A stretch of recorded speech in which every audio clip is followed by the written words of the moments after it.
ప్రపంచం మొత్తానికి ఈరోజు భగవద్గీత ఒక ప్రామాణిక గ్రంథం అయిపోయింది. ప్రకృతేక్రియమానాని గుణహే కర్మాని సర్వశః అహంకార విమూఢాత్మ కర్తాహిమితి మన్యతే అంటాడు. భగవద్గీత బాల్య దశ నుంచే ప్రతి తల్లి ప్రతి తండ్రి తాము తెలుసుకుని బిడ్డలకి విధిగా నేర్పించవలసిన మోస్ట్ ఇంపార్టెంట్ సబ్జెక్ట్ ప్రపంచంలో ఏదైనా ఉంది అంటే అది భగవద్గీత. నేను అనేది కాదు, కేవలం నీ నిమిత్త మాత్రమే. ఒక తెలియని శక్తి మొత్తం అక్కడ కమ్ముకుంటుంది సార్. నాతో ఎంతో మంది చెప్పేవాళ్ళు, సాక్షాత్తు నీ స్థానంలో మేము కృష్ణుని చూసామని. మీ వాక్కు ప్రారంభమైన తర్వాత మీ స్వరూపం మారిపోతుంది సార్. ప్రకృతి వలన పుట్టిన సత్వరజస్తమో గుణముల చేతనే సర్వకార్యములు జరుగుతుండగా అహంకారంచే వివేక శూన్యమగ మన అచ్చుగలవాడు తానే చేయిచున్నానని తలంచుతున్నాడు. సంస్కారం ఒకటి ఉంది అని గుర్తు పెట్టుకోడు. సాక్షాత్ శ్రీకృష్ణ పరమాత్మ అనుగ్రహం. ఇది మహా అద్భుతం. పిఎంసి ప్రేక్షకులకి అలాగే ధ్యాన యోగులకి నా యొక్క నమస్కారాలు. నిన్నటి రోజున మనం బ్రహ్మర్షి గోపాల్ రెడ్డి గారి యొక్క జీవిత చరిత్రని అలాగే వాళ్ళ యొక్క ధ్యాన ప్రవేశాన్ని తెలుసుకుందాం.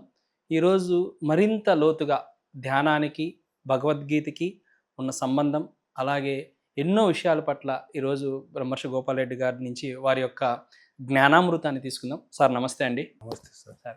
మీ కథ అంతా విన్న తర్వాత అందరూ ధ్యానానికి వచ్చిన తర్వాత భగవద్గీతకి వెళ్తారు. కానీ మీ విషయంలో జరిగింది ఏంటంటే భగవద్గీతను మీకు అందింది, తర్వాత ధ్యానం అందింది. ఇది ఒక మహా అద్భుతం. అది ముఖ్యంగా మీ జీవితంలో భగవద్గీతకి ధ్యాన యోగానికి చాలా ముడిపడి ఉందని నిన్న మీరు చెప్పిన శ్లోకంతో నాకు అర్థమైంది సార్. సో ఇంతటి అద్భుతమైన మలుపు మీకు భగవద్గీత అందించింది సార్. తర్వాత నేను భగవద్గీత గురించి చాలా చోట్ల విన్నాను సార్. అలాగే పత్రి సార్ నోటి మాట కూడా విన్నాను. భగవద్గీతల్లో లేదంటూ లేదు అని సార్ ఎన్నోసార్లు చెప్పారు. అలాగే ఎంతోమంది మహానుయోగులు చెప్పారు. అలాగే మీ వాక్కు ద్వారా కూడా నేను అప్పుడప్పుడు మీ సత్సంగాలకి నేను వచ్చినప్పుడల్లా వింటూ ఉండేవాడిని. అంటే భగవద్గీతలో ఏ సమస్యకైనా సరే ఏ ప్రశ్నకైనా సరే సమాధానం దొరుకుతుంది అనేది నేను విన్నాను. అలాగే ప్రపంచం మొత్తానికి ఈరోజు భగవద్గీత ఒక ప్రామాణిక గ్రంథం అయిపోయింది. వారి జీవితంలో కానీ అలాగే వారి యొక్క దేశ కాల పరిస్థితుల్లో కూడా ఆ రాజ్యానికి కానీ అన్ని పరిస్థితుల్లో కూడా భగవద్గీత అనేది ఒక ప్రామాణిక గ్రంథంగా ఈరోజు మొత్తం చెప్పబడుతుంది. అంత విలువ తెచ్చింది భగవద్గీత.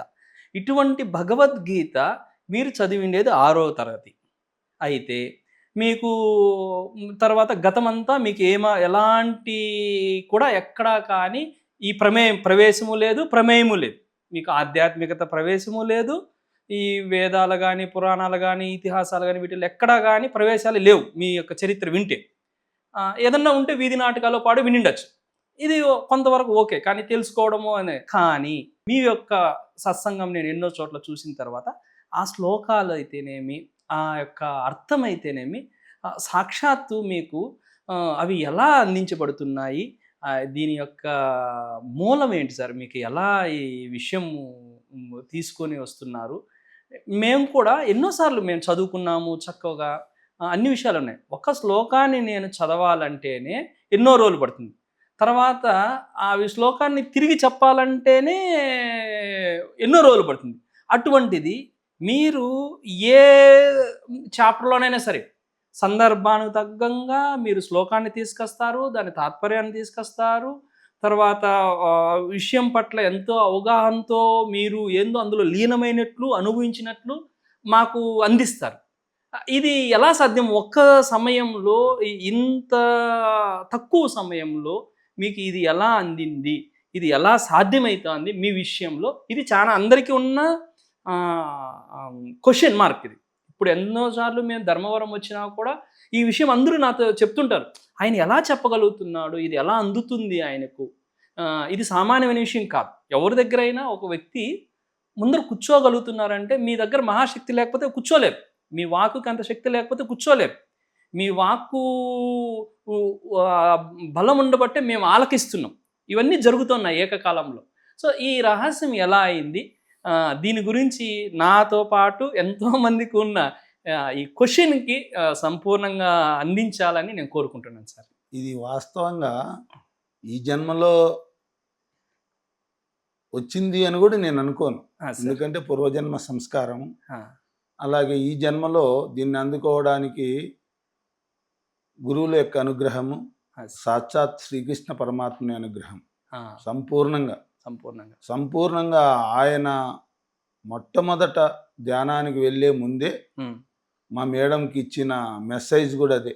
ఆహా, ఫస్ట్ పత్రి సారు బలవంత పెట్టి నేను ఎక్కడ క్లాసులు పోనంటూ ఆ, అదే పనిగా నన్ను భగవద్గీతలోకి ఆ, ఎంటర్ చేయాలనే ఉద్దేశంతో ఆ, సత్యనపల్లి రామారావును మా కూతురు పెళ్ళికి వచ్చాడు సార్ పత్రి సారు. ఆహా, ఆయన వెంట తీసుకొచ్చాడు. ఆ, మాకైతే మేము పెళ్లి విషయంలో ఉన్నాము. పెళ్ళి అయ్యేంత వరకు ఆయన తలంబ్రాలు అయ్యేంత వరకు ఆడ కూర్చోవాలని మా మేడం ఆర్డర్ వేసింది.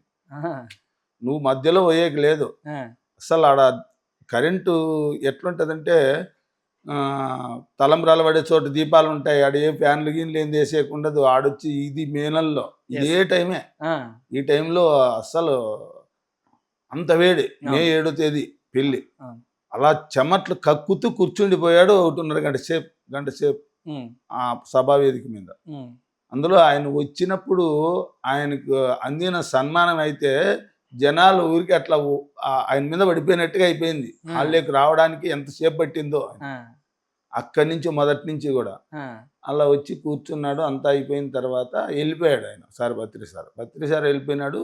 చలపతితో చెప్పాడంట రామారావుతో క్లాస్ పెట్టండి అని. ఓకే. అది కూడా మీరు కళ్యాణ మండపాలు అట్లా కాదు బయట పెట్టండి అని చెప్పాడు. సరేలే అని చెప్పి చలపతి ఒప్పుకున్నాడు. ఎస్. ఒప్పుకున్న తర్వాత నా దగ్గరికి వచ్చి సార్ ఇట్లా చెప్పిపోయినాడు అన్నాడు. పెళ్ళి అయిపోయింది. నాకు అయిపోయిన తర్వాత నా దగ్గరికి వచ్చి ఇట్లా కళాజ్యోతి అడిగితే మీరు అడిగితే ఇయ్యలేదు సార్, వాళ్ళు ఇయ్యరు, నువ్వు చెప్తే ఇస్తారు, నువ్వు చెప్పు, దానికేమో చలపతి మంచి పనికి పదామని అతను తెలుసా నీకు అంటే అయ్యో నాకు క్లోజే పదా అని చెప్తే ఫోన్ చేసాం. ఓకే. ఫోన్ చేస్తే అయినా లక్షణంగా చేసుకోమని చెప్పాడు. తర్వాత అక్కడ చేసాము, సక్సెస్ఫుల్. ఏ రోజులు క్లాస్ అయిపోయిన తర్వాత విచిత్రం జరుగుతుంది ఏదైనా. ఫస్ట్ సన్మానం చేయాల్సింది అతను చేయించుకోవాలి రామారావు. నాకు అతనికి ఏమి క్లోజు లేదు, ఏమి లేదు. ఆ తర్వాత క్లాసులో నేను అట్లా పోయినా అటెండ్ అయినా. ఆయన ఏమనుకున్నాడు ఏమో, సన్మానం చేసే ముందు ఆయన ఒకటి చెప్పాడు. ఫస్ట్ గోపాలరెడ్డి సార్కు సన్మానం అయిన తర్వాతే నాకు సన్మానం అన్నాడు. అందరూ అంటారు ఏంది భగవద్గీత చెప్పింది ఆయన, ఈయనకేంది సన్మానం అనుకుంటారు. సర్లే అని చెప్పి ఆయన లేదు లేదు లేదు చేస్తాంలే అంటే కూడా ఆయన ఒప్పుకోలే. లేదు సార్ సన్మానం చేసిన తర్వాత, ఆయనకు సన్మానం చేసిన తర్వాత నేను చేసుకుంటాను అన్నాడు. తర్వాత నాకు సన్మానం చేశారు. అందరూ అవాక్ అయిపోయారు అప్పుడు. ఎందుకు అంతవరకు మనం అంతవరకు ఈడున్నాం కదా, ఆయన ఎన్నో యజ్ఞాలు చేశాడంట. మనం కనీసం ఒకే సప్తాహ యజ్ఞం కూడా చేయలేము మనం. అంటే ఏదో ఆ ధర్మారం వరకే ఉంది కానీ బయట ఎక్కడ క్లాసులకు పోయింది కూడా లేదు భగవద్గీత క్లాసు. సార్ అయితే నన్ను ప్రోత్సహిస్తూనే ఉండేవాడు, చాలా బలవంత పెడుతుండేవాడు పత్రి సార్. అంటే ఇంకా ఆయన అటుకి అయిపోయింది, స్టాప్ అయిపోయింది. రామారావుని తెచ్చుకున్నాడా, రామారావుని తెచ్చి పెట్టించినాడు. క్లాసు పెట్టించిన తర్వాత ఆ క్లాసు అంతా అయిన తర్వాత మరుసటి రోజు నాకు పత్రి సార్ ఫోన్ చేశాడు. పత్రి సార్ ఫోన్ చేస్తే పత్రి సార్ ఫోన్ చేసినాడంటే ఎందుకు చేసినాడు అబ్బా అనుకోండి. పత్రి సార్ ఫోన్ చేసినాడంటే మా మేడం నీకు పత్రి సార్ నీకు ఇమ్మంటున్నాడు అంటే ఇచ్చిన తర్వాత ఎట్లుందయా ఉంది రామారావుది క్లాసు అని అడిగాడు. చాలా బాగుంది సార్ అన్న. అంటే మామూలు బాగుంది అంటే సూపర్ సార్ అన్న. అంటేనే నువ్వు ఒప్పుకున్నావు అంటే వాడు గ్రేట్ అయ్యా అన్న. నాకు ఆశ్చర్యం అనిపించింది. ఆయన ఎన్ని సప్తాహాలు చేసిన వాడికి ఆయనకి నేను కితాబ్ ఇచ్చేది ఏంది, నేను ఆయన మెచ్చుకోవడం ఏంది, సారు నువ్వు గ్రేట్, వాడు గ్రేట్ అయ్యా, నువ్వు మెచ్చుకున్నావు అంటే వాడు గ్రేట్ అంటాడంటే ఏందబ్బా ఇట్లా అంటాడు అనిపించింది నాకు అర్థం. మనకు తెలియదు కదా, మనకు ముందు ఫ్యూచర్ ఏంది అనేది మనకు అర్థం కాలే, తెలియదు. కాబట్టి నేను అనుకుంటా సర్లేక అంతగా పంగపోతే లేను అని. ఎట్లా ఏంటంటే నాకు రామారావు క్లాస్ భగవద్గీత సప్తాహం చెప్పేటప్పుడు నేను కానీ ఇట్లా ఎందుకు చేయకూడదు అని నాకు మనసులో వచ్చింది. ఆ తలంపు ఆ థాట్ వచ్చింది. ఆ థాట్ను పట్టేశాడు సార్. చూడి ఎట్లా కొడతారంటే గురువులు అనేది ఎట్లా పట్టుకుంటారనేది. ఆ థాట్ను పట్టుకొని సార్ సూపర్ అయ్యా అని చెప్పారంటే మరి నువ్వెప్పుడు చేస్తావు అన్నాడు. తకామన్నాలో ఆ లోపల ఉంది కదా అది, నీ అనుగ్రహం ఉంటే అప్పుడు ఒకసారి చేస్తాలే సార్ అన్న. అంటేనే నా అనుగ్రహం కాదు, నువ్వు పర్మిషన్ ఇస్తే ఇప్పుడే పెట్టిస్తాను అన్నాడు సార్. వెంటనే అని చెప్పి వెంటనే ఓకేనా, నువ్వు పర్మిషన్ గ్రాంటెడా? ఓకే సార్ అన్న ఉమ్, అన్నేసిన. ఉమ్. అంతే మాట ఫ్లోలో వెళ్ళిపోయింది. ఫోన్ పెట్టేశాడు. అంతే.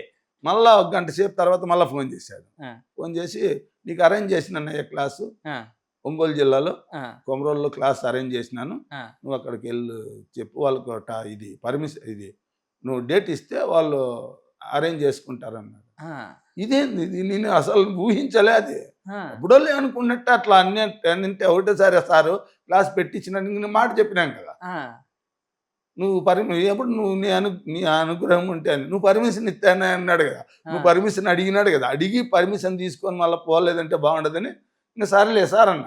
ఓకే. వాళ్ళకి ఫోన్ చేశారు, వాళ్ళకి చెప్పారు ఫోన్ చేయమని. ఫోన్ ఇక్కడ నెంబర్ సార్ ప్రకాశం జిల్లా కొమరోలు ఫస్ట్ మీ సప్తాహం. క్లాస్. వెరీ గుడ్, అద్భుతం. వాళ్ళు అటు నుంచి ఫోన్ చేశారు నాకు. ఉమ్, ఫోన్ చేస్తే పలానా డేట్ అని చెప్పాను, డేట్ ఇచ్చాను. తర్వాత ఈ సప్తాహం చేశాం. ఉమ్, అక్కడ పోయించారు, మహాద్భుతం జరిగింది. ఆడ ఉమ్, అన్ని మెరాకల్సే, ఎక్కడ పోయినా మెరాకల్స్ జరుగుతూ వచ్చాయి. ఉమ్, ఇంతవరకు ఉమ్. ఆడ మెరాకల్స్ లేనిది అనేదే లేదు. అవును, మొదటి నుంచి కూడా ఇప్పటి వరకు ప్రతి సార్. క్లాసులోనే మెరాకల్సే. అవును ఏదో సార్. ఒక గొప్ప అనుభూతి ఆడ. అవును సార్, ఎక్కడ జరిగినా మేము కూడా చూస్తుంటాం. మీ సప్తాహం జరిగిన తర్వాత అక్కడ ఆ పరిస్థితులకి ఏమి అవసరం ఉందో ఆధ్యాత్మికంగా సూపర్ గా జరుగుతూ అది వచ్చాయి. పూర్తి అవుతుంది. అది వెళ్లే ముందు ఇంకా క్లాస్ పోవాలా, అవును. మా మేడం మెడిటేషన్లు కూర్చుంటే అక్కడ మెడిటేషన్ లో మొత్తం అంతా ఒక సీన్ వచ్చింది. ఆ, సార్తో పాటు అందరం ఆహ్వానించినంట పైలోకాల్లో. ఆ, అందరినీ మాస్టర్స్ అందరినీ పిలిచాడంట. చాలా దేవతలంతా వచ్చారంట. ఆ నవగ్రహాలతో పాటు అంతా గ్రహరాశులంతా గ్రహదేవతలందరూ వచ్చి అందరూ కూర్చోబెట్టి తర్వాత అన్ని సింహాసనం రెడీ చేసి అన్ని చేస్తున్నారంట. ఏంటంటే పత్రిసారు ఏదో ప్రోగ్రాంకి వచ్చినట్టు అనిపించింది ఏమకు కూడా. ఆ, ఏది ఇది ఇంత గొప్ప ప్రోగ్రాం జరుగుతుంది అని చెప్పి అనిపించిందంట. ఆ, అనిపించిన తర్వాత సింహాసనం అంతా ఎవరి కోసం రెడీ చేస్తాడారు, నేను అలంకారంలో అవి ఇవి చేసి దేవతలే ఇంత చేస్తాడారు ఏమంటే, తర్వాత అదంతా అయిపోయిన తర్వాత పోయి సింహాసనం మీద మమ్మల్ని ఇద్దరిని కూర్చోమని చెప్పాడు. ఆ, కూర్చోమని చెప్పాడు. ఉమ్, చెప్పేప్పటికీ ఏమకు వండర్ అయింది. ఏం సార్ అంటే, ఇది మీదే, మీ సన్మానమే, ఇది మీ సన్మానం కోసమే ఇదంతా అరేంజ్మెంట్ అంతా అని చెప్పి సన్మానం చేసి ఉమ్, అక్కడ దేవతలంతా మీరంతా కూడా గోపాల్ రెడ్డి క్లాస్ యాడ ఉంటే ఉమ్, సమస్త దేవతలు సాక్షాత్ శ్రీకృష్ణ పరమాత్మతో సహాడా ఉమ్, కృష్ణ పరమాత్మే, ఉమ్. మీరు ఎక్కడ గోపాల్ రెడ్డి ఉంటే ఆ, అక్కడ అందరి యొక్క సహకారం ఉండాల. అబ్బా, ఆ, అది అమ్మకి అనుభవం ఎక్స్పీరియన్స్, వచ్చింది. అనుభవం ఉమ్. మొదటి అనుభవం, మీ మొదటి సప్తాహంలో. మొట్టమొదటి అనుభవం. ఉమ్, ఇక్కడ నుంచి ఈయన బయలుదేరుతున్నాడు. అందుకే మీరు బయలుదేరుతున్నారు కాబట్టి మీకు స్వాగత సత్కారాలు పలికి మిమ్మల్ని ఉమ్, వెల్కమ్ చెప్పి పంపిస్తున్నాం. అబ్బా, తర్వాత సమస్త దేవతలకి ఆర్డర్ మొత్తం అంతా ఆయన ఎక్కడుంటే అక్కడ మీరు ఉండాలి, మీరు ఉండాలి. మీ ఆశీస్సులు వాళ్ళ పైన ఎప్పుడు ఉండాలి ఉమ్. అని చెప్పారంట. అది అలాగే అనిపిస్తుంది సార్. ఎందుకంటే సప్తాహాలు నేను చూస్తుంటాను కదా, మీరు ఎక్కడ సప్తాహం పెట్టినా ఒక తెలియని శక్తి మొత్తం అక్కడ కమ్ముకుంటుంది సార్.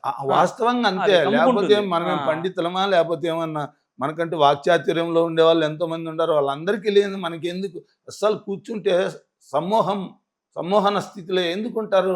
అవును, అది మనంత వేడిలో రోడ్లో పెడితే ధర్మవరంలో ఏది బజార్లో డివైడర్ కానుకొని పెడితే ఆ పక్కన బండ్లు పోతాండాయి, తల తిప్పుకోకుండా అవును, ఆ క్లాస్ వింటాండారంటే అవును, అందులో అంత వేడిలో వాళ్ళు ఏమాత్రం ఒకరు లేచే వాళ్ళు కూర్చుండే వాళ్ళు ఉండరంటే ఎంత అసలు నాకు ఆశ్చర్యం అనిపిస్తా ఉంటుంది. నెక్స్ట్ స్టేజ్ మీద ఉంటా కదా, అవును, చూసినప్పుడు ఆశ్చర్యం అనిపిస్తా ఉంటుంది. అవును సార్, ఎంత గొప్ప వీళ్ళు అనిపిస్తుంటుంది వాళ్ళని చూస్తే. అవును, ఎంత స్థాయి ఉంది వీళ్ళల్లోనూ.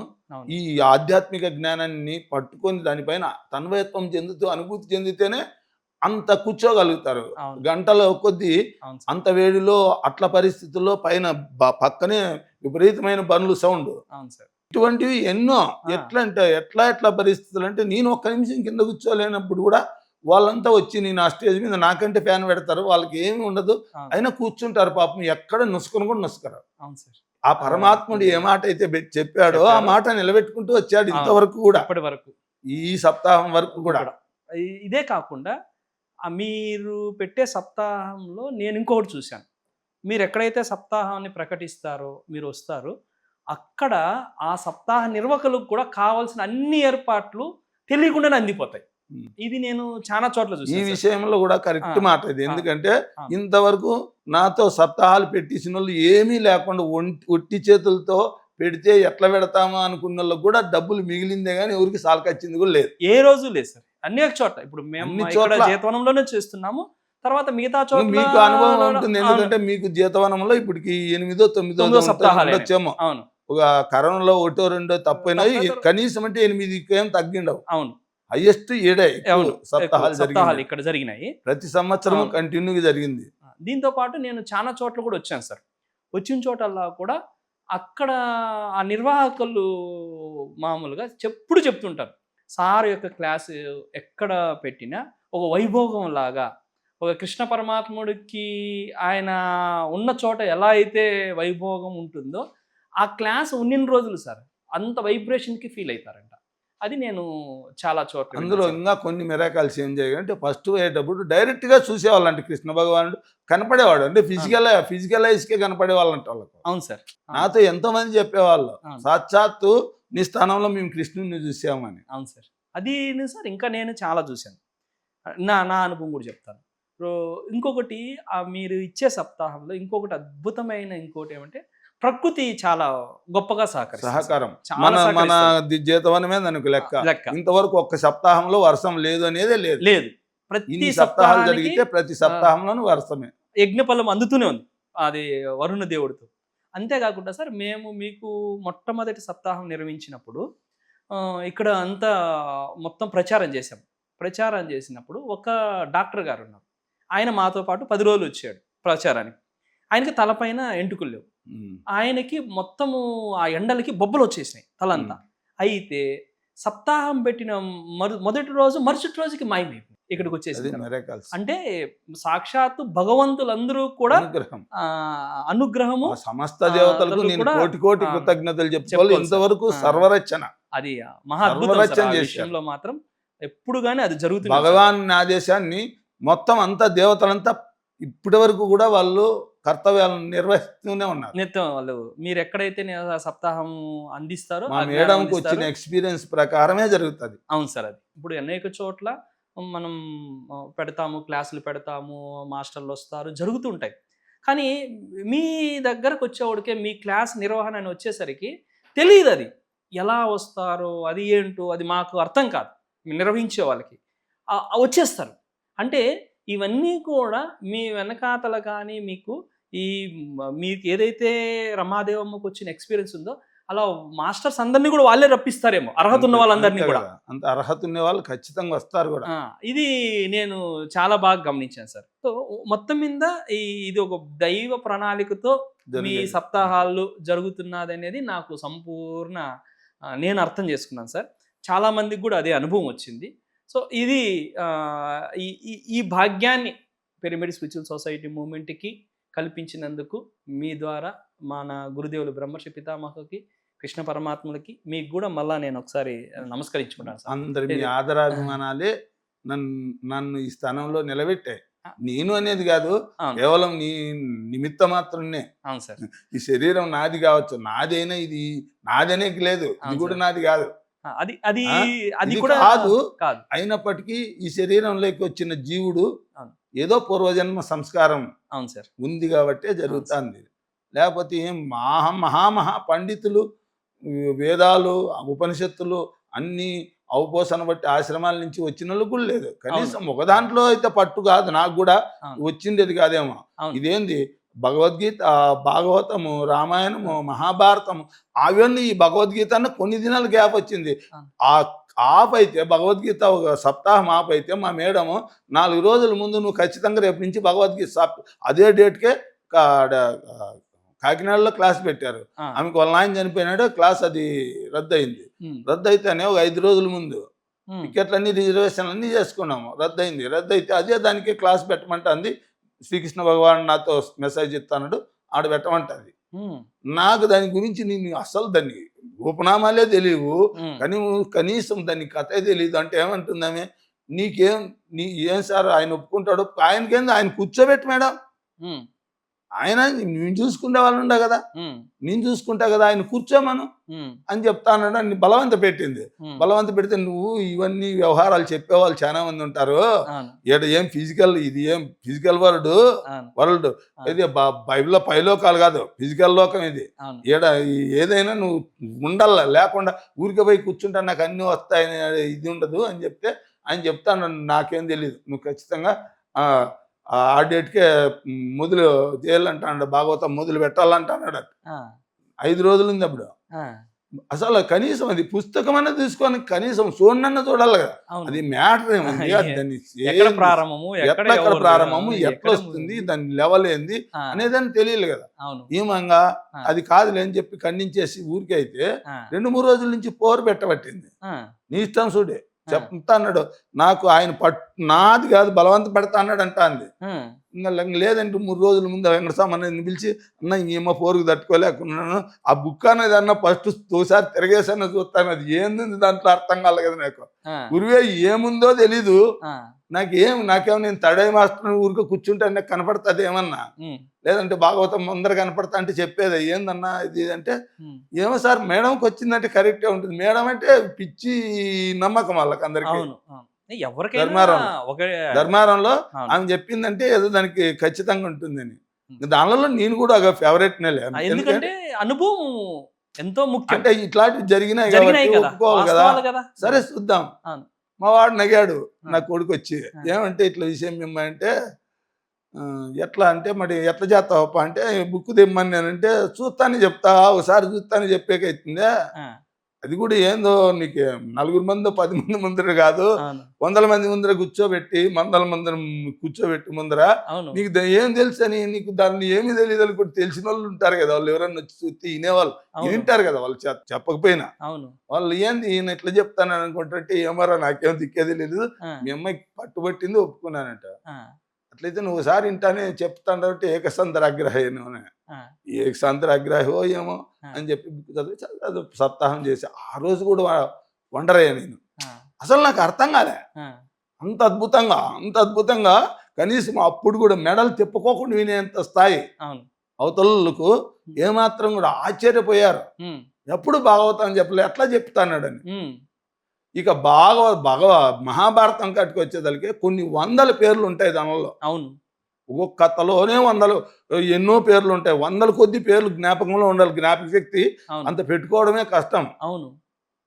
ఏదో మనం ఒక పేరు అష్టావధానంలో 10 సార్లు శతావధానంలో వింటే కాదు, దాన్ని మనం- మన శతావధానం చేసిన వాళ్ళం కాదు. అవును, మహాభారతం కట్టుకొచ్చేది 3 రోజుల ముందు మొదలుపెట్టింది. ఆ, ఈ సార్ చెప్తాన్నాడు ఈయనల్లా, ఇంకా ఆయన మాట ఎన్ననేకి లేదు, భాగవతం జరిగింది కదా, అవును కదా, జరిగింది చేయాలి. కదా, అవును, చేయలేని అవును, 3 రోజుల ముందే ఉమ్, అప్పటికప్పుడు బుక్ తెప్పించుకొని అప్పుడు తిరిగేసి ఆ, అలా తర్వాత సప్తాహం చేసేసి, ఆ, తర్వాత మళ్ళీ మహాభారతం మహాభారతం కూడా ఉమ్. సప్తాహం, తర్వాత రామాయణం విషయం అంతే. ఉమ్, ఇంకా రామాయణం అనేది మనకు అసలు దాన్ని నాకు టచ్చింగ్గా దాన్ని వెళ్ళే లేదు. నువ్వు ఎట్లా చెప్తా అంటే ఖచ్చితంగా రామాయణం అప్పటికప్పుడు అది కూడా బుక్ తెచ్చుకొని ఒకసారి తిరిగేసుకొని మళ్ళా అది కూడా సప్తాహం చేశారు. ఓకే. ఇంకా తర్వాత మళ్ళీ సప్తాహాలు చేస్తూ వచ్చినాము, అది వేరే విషయం. అయితే నేను ఎన్నోసార్లు గమనించింది ఒకటి ఉంది సార్, చాలాసార్లు మీరు మామూలుగా రూమ్లో ఉన్నప్పుడు కానీ ఇంట్లో ఉన్నప్పుడు కానీ అసలు చాలా చిన్న పిల్లోళ్ళలాగా ఉంటారు, అసలు ఏం అర్థమే కాదు మాకు కూడా. అమ్మాయి అసలు ఈయన నన్ను అదే మాట అంటారు, ఏం గోపాల్ రెడ్డేనా అనుకుంటారు. అసలు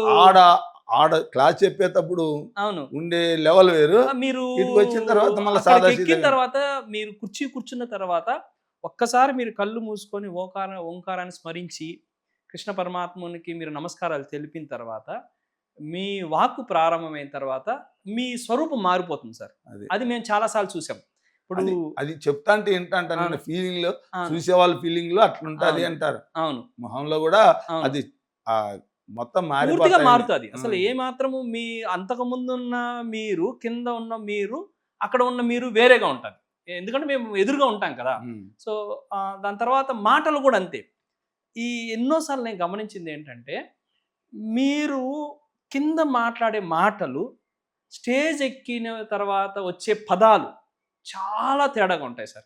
ఇప్పుడు కింద మాట్లాడే మాటలు మీ టోటల్గా అనంతపురం స్లాంగ్, పూర్తిగా అనంతపురం స్లాంగ్ ఉంటుంది. అసలు ఏమి అసలు సంస్కృతం తిరుగుతుందా అనంత డౌట్ ఉంటుంది.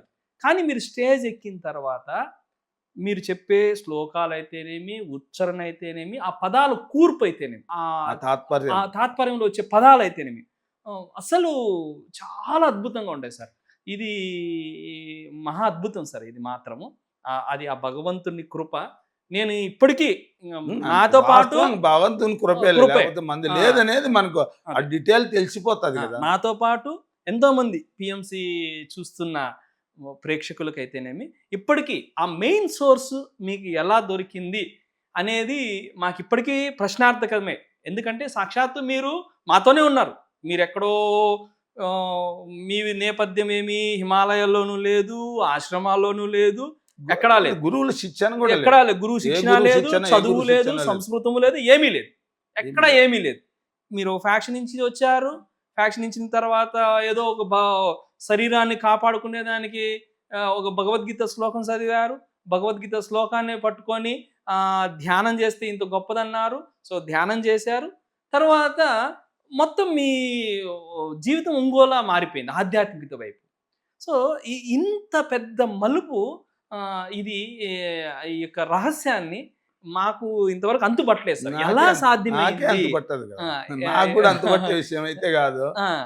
అది భగవంతుడు జరిపిస్తాడంతే. అవును. ఆ పరంధాముడు ఇచ్చిన అది ఒక ఆశీస్. అయితే గురువుల ఆశీస్. గురువు మాత్రం గురువు ఆశీస్సు పూర్ణంగా ఉంది. అవును సార్. అలా గురువుల ఆశీస్సు ఎవరికైతే పూర్ణంగా ఉంటుందో సమస్త దేవతల ఆశీస్సులు పూర్ణంగా ఉంటాయి. నా గురువు ఆశీస్సు మాత్రం పూర్ణంగా ఉంది. మొదట ఆయనతో పరిచయం అయినప్పటి నుంచి 24-25 సంవత్సరాల పాటు ఆయనతో కలిసేంత విడిపోయింది ఏదో ఆయనకు కొంచెమైనా ఆయన దగ్గర దూరమైందో లేకపోతే పక్క పోయిందో కూడా లేదు. అవును. ఆయన అంతే ప్రేమించాడు. ఎంత ప్రేమించాడంటే అదే ప్రేమ అంటే ఆయన నేను భోంచేస్తంటే కూడా ఆయన కళ్ళన్నీ నా పైన పెట్టి ఆయన కూర ఇది అది కలుపుకో రా కూర్చోనన్నా అని కూర్చోబెట్టుకొని ఉద్దరము కలుసుకొని తిని దినాలు కూడా ఉన్నాయి. అంత ఆనందం ఆయనకు. అదే సారు కూడా అనుభవం. అసలు ఆనందపడేవాడు. అసలు చాలా ఆనందం అంటే అంత ఆనందపడేవాడు. మిమ్మల్ని చూడంగానే ఒక ప్రత్యేకమైన ఎక్కడ ఎంత మందిలో రూమ్ లోకి వచ్చినానంటే ఆడ కనపడతానే రానన్నా అంటాడు. కూర్చోబెట్టుకునేవాడు. డైరెక్ట్ పోయి నేనేమైనా పక్కన కుర్చీలో కూడా కూర్చుండేవాడిని కాదు. డైరెక్ట్ గా ఆయన పండుకుని పరుపు మీదకి పోయి కూర్చుండేవాడిని. అవును సార్. సారు మీకు బ్రహ్మర్షి 2016లో 17లో అందించారు. 16లో అందించారు. 16 డిసెంబర్. కానీ నేను ఇన్ని సంఘటనలు చూసిన తర్వాత విన్న తర్వాత సార్ మీరు ఏ రోజైతే మిమ్మల్ని చూశారో అప్పుడే బ్రహ్మర్షిగా గుర్తించారు. ఆ రోజే అన్నాడు సార్. ఆ రోజే చెప్పాడు నాకు రిజర్వ్డ్ అని. ఫస్ట్ కలయికంగా ఫస్ట్ చూస్తానే నా పేరు గోపాల్ రెడ్డి, నీ గురించి నాకేం చెప్పదులే, నాకు నువ్వు రిజర్వ్డ్ అన్నాడు. అది గురువు యొక్క గొప్పతనం. First starting. అప్పటికి నా మొక్క పరిచయం కూడా లేదు కదా ఆయనకు. దానికి ఏమి సంబంధమే లేదు. అందులో అడవిలో పోత మేము పోతున్నాము, సార్ వచ్చినాడు, మధ్యలో నిలబెట్టినాము, మేము నిలబెట్టినాడు, సార్ నిలబడినాడు. అందులో తర్వాత నాకు వచ్చిన అనుభవం ప్రకారం సార్ శిష్యుల్లో నేను నా గ్రహం నిన్న ఇస్తాను అని చెప్పేవాడిని మా సెంటర్లో. ఆ నెలలోనే మీరేంది పరిచయం అంటే పరిచయం చేస్తే వస్తాను అన్నా. 2-3 ప్రోగ్రాంలు పోలే. తర్వాత తాడిపత్రిలో వస్తున్నాడంటే పోతాడాం. పోదామని పిలిచినప్పుడు అదే మాట చెప్పినాను. మీరెవరైనా నాకు పరిచయం చేసేది రామకృష్ణ పరమహంస, వివేకానందుని చూస్తానే రారా బిడ్డ అని పరిగెత్తుకొని వచ్చి కరుచుకుంటాడే, అది పొజిషన్ నాది. మీరేం నాకు పరిచయం ఏం చేయాల్సిన పనిలే, ఆయన పరిగెత్తుకొని వచ్చి నన్ను పరిచయం చేసుకుంటారులే అని చెప్పా. అన్నట్టుగానే జరిగింది. వ్యాన్లో పోతున్నాము, ఆలోచనలు నా మైండ్లో తిరుగుతున్నాయి. ఇది ఏమైతుంది సార్ని కలిసి వీళ్ళ దగ్గర ఇంతగా చెప్పా కదా, ఇది ఏం జరుగుతుంది అనుకుంటా దిగాను. దిగితే ఫస్ట్ కలయికలోని ఇట్లా షేక్ హ్యాండ్ ఇచ్చి ఇస్తాను, నా పేరు గోపాల్ రెడ్డి సార్ అంటేనే నీ గురించి నాకేం చెప్పదు, నాకు నువ్వు రిజర్వ్డ్ అన్నాడు. ఏం సార్ నాకు రిజర్వ్డ్ అంటే నా గురించి నువ్వు మర్చిపోయినావు, నేను నీ గురించి మర్చిపోలేదు, తెలుసులే నాకు అన్నాడు. అనడమే కాదు, అక్కడ తర్వాత పాండి టైం అవుతుంది, మీరు వెనక్కండి, మీరు బయలుదేరండి, నేను పని సుమో వెళ్ళిపోయాడు. వెళ్ళిపోయినాడు. వ్యాన్ ఎక్కి మూడు సీట్లు జరుగు అంటున్నా, భుజం మించేయబడింది. వెనక్కి చూస్తే పత్రి సార్ మధ్యలో అని నువ్వు లేచి నా సుమోరాల గోపాల్ రెడ్డి తరాలని ఫస్ట్లే కూర్చున్నాడు. కనీసం గంట కూడా కాదు, గంట కూడా కాకుండా పక్కన కూర్చొని చేసుకొని కూర్చున్నాడు భుజం మీద. Wonderful sir. ఇది మీరు చెప్తున్న సంఘటనకి ఒక అద్భుతమైన సంఘటన గుర్తుకొస్తాను సార్. మహావతార్ బాబాజీకి లాహిర్ మహాశైలు ఎలా అయితే తనను తాను మర్చిపోయి లాహిర్ మహాశైల్ని ఆయన హిమాలయాలకి ఎక్కడో ఉన్న ఆయన ఎక్కడో ఇక్కడ ఉంటాడు, కాశీలో ఉంటాడు. కాశీలో ఉండే అతన్ని తీసుకొచ్చి అక్కడ హిమాలయాల్లో పోస్ట్ మ్యాన్గా ఇచ్చి అక్కడి నుంచి ఆయన దగ్గరికి పిలిపించుకొని, నువ్వు మర్చిపోయినావులే అంతా, నాకంతా నువ్వు తెలుసు అని చెప్పి ఆయన స్ఫురణ ఇచ్చి ఆయన్ని మేలుకొల్పినట్లు. సో ఈ సంఘటన అలా అనిపిస్తుంది సార్. మిమ్మల్ని పత్రి సారు నువ్వు దేశం అంతా తిరగలాయా అనేవాడు. ఏం సార్ నాకు అర్థం కాలేదంటే, నేను తిరుగుతాడా నువ్వు తిరగలా అనేవాడు. అట్లా ముందే అంటే గురువు యొక్క ఏదో నేను భగవద్గీత చెప్పిన తర్వాతనో లేకపోతే ఏదో అంత కనపడిన తర్వాతనో ఆ మాట అనేది వేరే విషయం. అవును, మగం చూస్తానే ఫస్ట్ అనడం అనేది అదే గురువు యొక్క గొప్పతనం. ఎప్పుడు అస్సలు పత్రి సార్ నా లెవెల్లో నాకు అనుకుంటే ఒళ్ళు పులకరిస్తుంది. ఎందుకంటే అటువంటి గురువు లభించడం కొన్ని కోట్ల జన్మల సుకృతం ఉండే వాళ్ళకి లభిస్తుంది. ఆయన సహవాసం లభించడం సామాన్యమైన విషయం కాదు. అవును సార్. ఎంత ఫ్యూచర్ చూస్తే ఆ మాట వస్తుందో, లేదంటే గతం ఏం తెలిసిందో ఆ మాట వస్తుందో, అది పత్రి సార్ శిష్యుల్లోనే అగ్రగణ్యం అయితే అనే మాటకు కూడా అది నిజమైంది. ఎందుకు చెప్పు? మీరు జ్ఞానపరంగా అంత ఉన్నత స్థితిలో ఉన్నారు. బ్రహ్మర్షిత్వము ఇన్ని వేల మంది ఉన్నారు, లక్షల మంది ఉన్నారు అప్పటికే. అవును, లక్షల మంది ఉన్నారు, ప్రపంచవ్యాప్తంగా ఉన్నారు. మన ఇండియాలోనే కాదు, ప్రపంచవ్యాప్తంగా ఉన్నారు. ఆయన పక్కనే ఉండేవాళ్ళు. అసలు ఆ సారు మొదలైనప్పటి నుంచి ఆయన తోడుండి వెళ్ళే వాళ్ళు ఉన్నారు. తర్వాత కోట్లు కుమ్మరించిండే వాళ్ళు ఉన్నారు. ఆ సంస్థకు ఎంతో అండదండలు అందించే వాళ్ళు ఉన్నారు. వాళ్ళలో నేను తీసుకుంటే గోటికి కూడా సమానం కాదు వాళ్ళకు.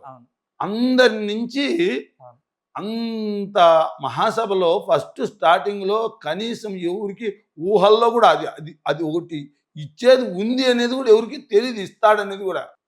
ఆ రోజు మాత్రం నాకు అనిపించింది, అబ్బా అంటే నాకు వచ్చిందని కాదు కానీ నా ఎక్స్పీరియన్స్ ఎంత కరెక్ట్ ఉంది. నంబర్ 1 స్థానంలో ఉంటాను నేను, మొదటి స్థానం అన్నానే, మొదటి స్థానాన్ని కూర్చోబెట్టాడు ఆయన. బ్రహ్మర్షిగా మిమ్మల్ని మొట్టమొదటి పిరమిడ్ స్పిరిచువల్ సొసైటీ మూవ్మెంట్ లో మీకు బ్రహ్మర్షిగా అస్సలు షాక్ అంతా. ఆ రోజు అందరూ షాక్. ఎంతో మహా పేర్లు, ఎందుకు గోపాల్ రెడ్డి అనే పేరు తెలియదు చాలా మందికి అప్పుడు.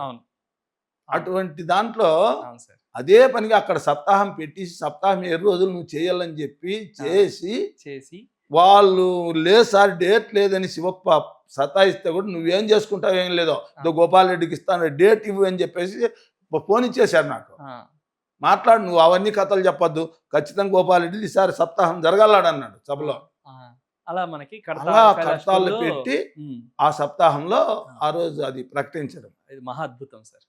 మీరు ఏదైతే మీరు మొదటి రోజే అంటే ఒక జగద్గురువుని కలిసినప్పుడు మీ అంతరాత్మ నుంచి వచ్చిన ఆ ఇంటెన్షన్ ఏదైతే ఉందో అది సత్యం. గురువు గారు ప్రూఫ్ ఏం అవసరం లేదు. ఇట్లాంటివి ఎన్నో ఎన్ని ఉంటాయంటే పత్రి సార్తో చెప్పుకుంటా పోతే, పత్రి సార్తో నాకుండే అనుభవాలు చెప్పుకుంటా పోతే కూడా ఇప్పుడు ఇంక మనం మిగతా దానిలోకి ఏం పోలే అవి చెప్పుకోవాల్సి వస్తుంది. కానీ మొట్టమొదటి బ్రహ్మర్షిగా మీరు అన్నట్టుగా సారు మీకు అందించడం, సో అది మీ యొక్క జ్ఞానానికి పరాకాష్ట సార్. మరొకసారి నేను పత్రి సార్ సామాన్యమైన విషయం కాదు. ఇన్ని వేల మంది పత్రి సార్ యొక్క లక్షల మంది ఉన్నారు. చాలా మంది ఉన్నారు, ఎంతో మంది ఎడ్యుకేటెడ్స్ ఉన్నారు, జ్ఞానాన్ని బోధించే వాళ్ళు ఉన్నారు, డబ్బులు పెట్టే వాళ్ళు ఉన్నారు, రకరకాల సంస్థలు పోషించే వాళ్ళు ఒక కోణం కాదు ఎన్నో కోణాల్లో ఉన్నారు. అన్ని కోణాల్లో అధికులు ఉన్నారు. మళ్ళా అట్లా కూడా కాదు, మళ్ళా సార్కి సేవ చేసే దాంట్లో నిరంతరం సార్ వెంట అసలు కిందికి వస్తానే సార్ శిష్యుడు సాయి కుమార్ రెడ్డి ఇంటికి దిగొచ్చి అంగిట్లో కూర్చోన్నారు. ఏమన్నా రాన్నా కూర్చొని ఏం ఛాన్స్ కొడుతావన్నా అని. ఏం ఛాన్స్ నాకేం అర్థం కాదు. ఏం ఛాన్స్ అంటే ఏందన్నా ఏంది బ్రహ్మర్షి అంటేను ఆయన స్థానాన్ని నీకు ఇచ్చినాడంటే, కనీసం మేము ఆయన మొదలు పెట్టినప్పటి నుండి ఈ పిరమిడ్ సంస్థ స్థాపించినప్పటి నుండి ఆయన అంటే బ్యాగులు మోసి విదేశాలన్నీ తిరిగి విదేశాల్లో క్లాసులు పెట్టడానికి నేనే కారణం. నేను 24 గంటలు ఆయన సేవలోనే ఉండా. కనీసం మాకు ఎవరికి లేకుండా తీసుకొచ్చి నీకు ఇచ్చేసినట్టు చూడు. సో ఇది అనుకుంటాడు ఈయన ఈ జన్మలో చేసిన సేవ అని. పూర్వ జన్మలో ఆ సేవలు ఏముండాయో తెలియదు కదా మరి. అది కదా మరి. ఇంకా తర్వాత అది ఒకటి చూడే, ఫస్ట్ ఇంటికి వస్తానే మా మేడం లెవెల్లో ఎట్లుందంటే, ఇక ఇది వచ్చింది ఏది చిన్న పొరపాటు చేసినా విమర్శిస్తారు. ఇంకా ఉమ్, ఇంతకుముందు మాదిరి కాదు. అవును బ్రహ్మర్షి ఇట్లా చేస్తాడు అట్లా చేస్తాడు, ఈ అంత తేలిగ్గా ఉండదండి. అవును ఇక్కడికి వస్తానే సుబ్రత్నం మేడం నమస్తే సార్ అని చెప్పి, నమస్తే నీకు బ్రహ్మర్షి ఇచ్చిన దానికి కృతజ్ఞతలు సార్ అది ఇది అని చెప్పి, ఇంక ఇప్పుడు సార్ ఉండేది కదా, ఆ, ఇప్పుడు బ్రహ్మర్షి ఇచ్చినాడు, ఇంతవరకు నేను అంత ర్యాష్గా ప్రవర్తించేవాడిని కదా, ఏదన్నా కానీ అవును కఠినంగా మాట్లాడేవాడిని, కరెక్ట్గా ఉండాలనే దానికి ఎవరిని కేర్ చేసేవాడిని కాదు. అవును ఇంకో ఇవన్నీ బ్రహ్మర్షికి ఇవన్నీ మొత్తం పోవాలా అని చెప్తే నేను నవ్వినా. ఆ, ఎవరు చెప్పినారు పోవాలని? నా స్వభావం ఒకటి ఉంది, నా నేచర్ ఒకటి ఉంది, అవును అది నాకు తెలుసు, ఆయనకు తెలుసు, అవును ప్రకృతికి కూడా తెలుసు. అవును ఆ నేచర్ నాకు కావాలని నేను కోరుకునింది కాదు, అవును అది ఆటోమేటిక్గా ఏదో నాకు కావాలని పదవి కోసం పోయి అది ఏదో చేసుకునింది కాదు. అవును అది బ్రహ్మర్షిత్వం ఇచ్చిండే వాళ్ళకు ఉంటుంది, అంతే కదా. అంతేగాని నాదేంది, అవును, అవును. వాళ్ళు నడిపించే వాళ్ళు నడిపిల్లు, అంతేగాని నాదేంది అని చెప్పినాక ఆ. ఇంటికి వచ్చిన తర్వాత మా మేడం, అది నిజమే కదా మేడం, మేడం అనింది, నాకు ఇప్పుడు జ్ఞాపకం వస్తుంది, ఉమ్, ఇంతవరకు కథ వేరు, ఇప్పుడు నువ్వు ఎట్లా ఉండాలో ఏం కథ అనేది అని. నీకు కూడా పిచ్చి పట్టినట్టుంది, అవును నేనేంది నడిచేవాడిని, అంతే కదా. నడిపించే వాళ్ళు ఎవరో ఉంటారు, నువ్వు నన్ను నడుపుతాడావంటావా? కృష్ణ పరమాత్మ ఏం చెప్తాడు, ప్రకృతే క్రియమానాని గుణహే కర్మాని సర్వశః అహంకార విమూఢాత్మ కర్తాహిమితి మన్యతే అంటాడు.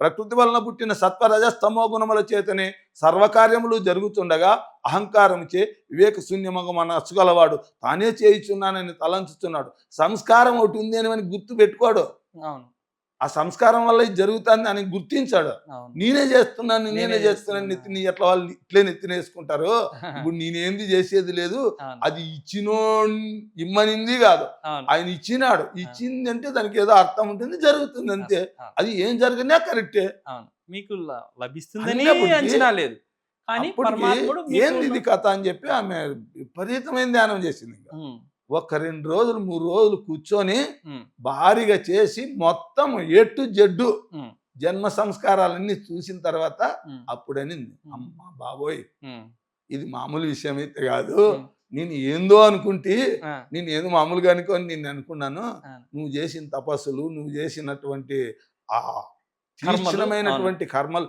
ఎంత కఠినమైనటువంటి తపస్సులు చేసావంటే, ఉమ్. అన్ని తపస్సులు చేసిన ఆ తప ఫలమే ఫలమే ఇప్పుడు అవును సార్, ఈ బ్రహ్మర్షిత్వం అని చెప్పి అప్పుడు ఆమె శాంతించింది. అవును సార్. అది మాకు కూడా ఎప్పుడు అనిపిస్తుంది సార్, ఆ. ఈ వ్యక్తి ఇప్పుడున్న పరిస్థితులకి ఈ జ్ఞానం అందడం సులభం కాదు, ఏ వ్యక్తికి సులభం కాదు ఈ జన్మలో. ఇలా ఏదో ఉన్నట్టుండి జ్ఞానం రావడమే కదా, అది ఏంది, అది అది మామూలు పోస్ట్, అది బ్రహ్మర్షి. ఆ లెవెల్, అది అవును. ఒక బ్రహ్మర్షి ద్వారా అవును ఏదో 10 మంది ఏదో కింద అందరూ ఉండి ఏదో ఏదో ఈ జ్ఞానం బాగుందని చెప్పి చేసేది కాదు, అది కాదు. ఫ్యూచర్ లెవెల్ కింద పైన కూడా చూసి అవును కరెక్ట్ గా ఇస్తేనే. అవును కదా. అది కూడా మొట్టమొదట అది ఆయనకు కూడా నాకు తెలిసి ఆయన కూడా అవగాహన లేక వచ్చిందో లేదో, ఆయన కూడా నిమిత్త మాత్రమేమో అనిపించింది నాకు అప్పుడు. అవును. మరి ఆయన ఎందుకంటే కూడా పరమ అనుకోకుండా గురువులు, అన్ఎక్స్పెక్టెడ్ గా అది వచ్చింది ఆయనకు. పరమ గురువులు ఆడ. పంపించిండొచ్చు. అవును వచ్చాడు ఆ రోజు, ఏమది అది ఆలోచించే కూడా లేదు, క్లాస్ జరుగుతుంది, నేను క్లాస్ జరిగేటప్పుడు ఎవరు వచ్చినా కూడా నిలబెట్టను క్లాస్, ఉమ్, పత్రిసారి వచ్చినా కూడా అని నిలబెట్టి చూడను, ఉమ్. చెప్తానే ఉంటా ఆ పై అన్నాడు ఉమ్, క్లాస్ ఓకే. కొంచెం పాప అంటే ఏం నాకు అర్థమైంది, ఏమంటే ఆ. నాకేం ఓనమాలు రావు కదా సంస్కృతంలోని, ఏమన్నా ఆయనకు సంస్కృతం తెలుసు కదా, అవును ఏడన్నా తప్పు జరిగిందేమో అని నేను అనుకున్నా. ఆ, ఆ పని అప్పుడు అన్నాడు, మీ ఇంటి పేరేమయ్యా అన్నాడు. ఆ. దేవరపల్లి అన్న. ఆ. దేవరపల్లి అండి అంటే దేవరపల్లి గోపాల్ రెడ్డి బ్రహ్మర్షి, దేవరపల్లి గోపాల్ రెడ్డి, ఈ రోజు నుంచి ఇంతవరకు దేవరపల్లి గోపాల్ రెడ్డి, ఆ, వీటి నుంచి బ్రహ్మర్షి దేవరపల్లి గోపాల్ రెడ్డి అని ఆ, ఆయన ప్రకటించేశాడు. ఆ. ఒక వాల్మీకి మహాముని Yes. ఎట్లా అయితే అవును. తర్వాత తన సంస్కారాన్ని బట్టి మారిపోయాడు, మహర్షి అలా గారు. ఈయన జీవితం కూడా అట్లానే ఉంది కాబట్టి అట్లా ఉంటుంది అని చెప్పి అప్పుడు ప్రకటించేసింది. ఒక జన్మలో అది ఇటువంటి గొప్ప, అంటే ఒక తక్కువ స్థాయి అదముడు చేసే అనుభవాల నుంచి ఒక బ్రహ్మర్షి స్థాయి వరకు వెళ్ళడం అంటే ఇది మహా అద్భుతం. ఇంత జ్ఞానాన్ని ఈ మానవాళికి అందించడము, ఈ మానవాళి చేసుకున్న అదృష్టం, ముఖ్యంగా తెలుగు ప్రపంచం చేసుకున్న అదృష్టము, ముఖ్యంగా ఈ రాయలసీమ ప్రాంతంగా చేసుకున్న అదృష్టం కూడా అది చాలా ఉంది సార్. ఎందుకంటే మీలాంటి బ్రహ్మర్షిని పొందడం అనేది చాలా అదృష్టం. మరీ ముఖ్యంగా నేను ఎక్కువ ఎవరు అదృష్టవంతులు అంటే ధర్మవరం చుట్టూ ఉన్న మాస్టర్స్ మహా అదృష్టవంతులు సార్. ఎందుకంటే ఒక జగద్గురువు, ఒక సద్గురువు, ఒక బ్రహ్మర్షి రోజు దర్శన ప్రాప్తికే వాళ్ళకి ఎన్నో ఓ, ఈ ఆధ్యాత్మిక గుణం పెరుగుతూ ఉంటుంది రోజు రోజుకి రోజు రోజుకి రోజు రోజుకి. అటువంటిది ప్రతిరోజు మీ వాక్కు వింటారు అటువైపు మీరున్న చోటలలో. సో అది నా భాగ్యం కూడా అనుకుంటా సార్. ఆ. నేను వాళ్ళకు ఉండడం భాగ్యం కాదు కానీ అవును నాకు వాళ్ళు ఉండడం కూడా మహాభాగ్యం మహాభాగ్యం. ఎందుకు మహాభాగ్యం అనుకుంటానంటే అవును కనీసం ఎవడైనా క్లాసు వింటే ఈరోజు కొట్టాల్లో ఈ జతవనంలో విండే వాళ్ళు ఒక అలా మెస్మరిజం లేక పోవచ్చు. అది పెద్ద గొప్ప కాదు. ఎందుకంటే ఫస్ట్ చూస్తాను ఓ సినిమా బాహుబలి ఉందనుకో, అది ఫస్ట్ పోయినప్పుడు ఎంత అద్భుతంగా ఉందనొచ్చు. అవును ఆ రెండో రోజు అది చూసినప్పుడు, మూడో రోజు అది చూసినప్పుడు ఆటోమేటిక్గా అది డౌన్ అవుతుంది. అవును. అయితే ధర్మవరంలో ఇప్పుడు 28 సంవత్సరాల నుండి కంటిన్యూ ఉండే వాళ్ళు కూడా ఆ రోజు 28 సంవత్సరాలు మొదటి క్లాస్ ఎంత ఆసక్తిగా ఉన్నారో ఈ రోజు కూడా అదే క్లాస్ ఆసక్తిగా వింటారు. అవును సార్. ఎందుకంటే అది భగవంతుడిచ్చిన వరం. అవును ఎందుకంటే ఆ మాటల్లో కూడా నాకే తెలియకుండా అవును ఏవో కొత్తవి భగవంతుడు అందిస్తానే ఉన్నాడు. అవును సార్. ఎక్కడా వాళ్ళల్లో అవును. అసంతృప్తి కలగల. అసంతృప్తి కానీ ఇది ఏమాత్రము ఇది బోరగానే ఎక్కడ అనిపించదు. ఈసారి ఎంతోమంది కూడా- డిగ్రీలో ఉన్నారు, ఎంతోమంది అవును. భగవద్గీత తెలిసి చెప్పే వాళ్ళు ఉన్నారు కానీ అవును సార్. అవును. అయితే అందరికీ లేనిది ఆ భాగ్యం ఎందుకు? అది ఆ పరమాత్ముని కృప ఏందో అవును. అది మనకు అర్థం కాకుండా నాకే అర్థం కాదు, అది జరుగుతూ ఉంటుంది. అవును సార్. అది మీకున్న శక్తి, జ్ఞాన శక్తి, పరమాత్మ కృప అనుకోవచ్చు. పత్రి సార్ కూడా ఎప్పుడు చెప్తా అంటారు సార్ ఒక మాట. నేను ఇప్పటి వరకు చెప్పిందే చెప్తుంటానయ్యా, ఏమి కొత్తగా ఏం చెప్పను, అంతే కదా. కానీ నేను చెప్పినది అందరూ వింటుంటారు. అది అంటే అది నా యొక్క వాక్కు శుద్ధి, నా యొక్క వాక్కు సిద్ధి అని. అలా మీకు కూడా ఆ ఆ వాక్కు సిద్ధి, ఆ జ్ఞాన సిద్ధి అసలు ఉంది నాకు కాబట్టే ఉందో లేదో తెలియదు కానీ అంతమంది అనుగ్రహం మాత్రం ఉంది. ఆ. అది ఏదో అనుగ్రహం మాత్రం భారీగా ఉంది. ఉంది సార్. ఉందన్నే ఇంతమంది అలా కూర్చోవడం అనేది అసాధ్యం కదా. వింటున్నాం కదా, మేమందరం వింటున్నాము, అర్థం చేసుకుంటున్నాము, అసలు తన్మయత్వం నువ్వు ఎన్నో పొందుతున్నాము. సార్లు చూసింటావు కూడా అవును. ధర్మారంలో. నువ్వు ఎప్పుడు ఎన్నిసార్లు వచ్చింటావో, అవును ఎన్నిసార్లు క్లాస్ జరిగేటప్పుడు ఉంటుందో అవును చూస్తా అంటావు కదా, మూమెంట్ ఎట్లా ఉంటుంది. అవును అవును అన్ని ఏదో వేరే వాళ్ళ విషయం వేరు. అవును అదే అక్కడ- నవకాంత్ ఇంటర్వ్యూ చేసేటప్పుడు ఇదే అడిగినాను. అవును. ఇది నీది ఆశ్చర్యం అవుతుంది సార్ నీ క్లాసు. అవును. యాడో నువ్వు ఋషికేశులో పెడితే 2000 కిలోమీటర్ల వీటి నుంచి ధర్మారం నుంచి 100 మంది ఆటుకొస్తారంటే ఏం సార్ అది విచిత్రం. అది అవును ఏమి నీ క్లాస్ మామూలు నిందే కదా, అవును. నీ క్లాస్ కోసం మాటికి రాళ్ళా అవును అందరికి అట్లా అనిపిస్తుంది. అవును. కానీ భగవద్గీత మీ నోటి నిండా వినడం నిజంగా మేమందరం చేసుకున్న పుణ్యం సార్. నెక్స్ట్ ఎపిసోడ్లో మరి మీ యొక్క జ్ఞానాన్ని ప్రసాదించాలని, అలాగే ఈ మానవాళికి అంతటికీ మీ జ్ఞానామృతాన్ని అంది తరించాలని నేను కోరుకుంటున్నాను. మీ థ్యాంక్ అందరి యూ వెరీ మచ్. ఆశీస్సులు నా పైన ఉండాలని కోరుకుంటూ సెలవు సార్. Thank you sir.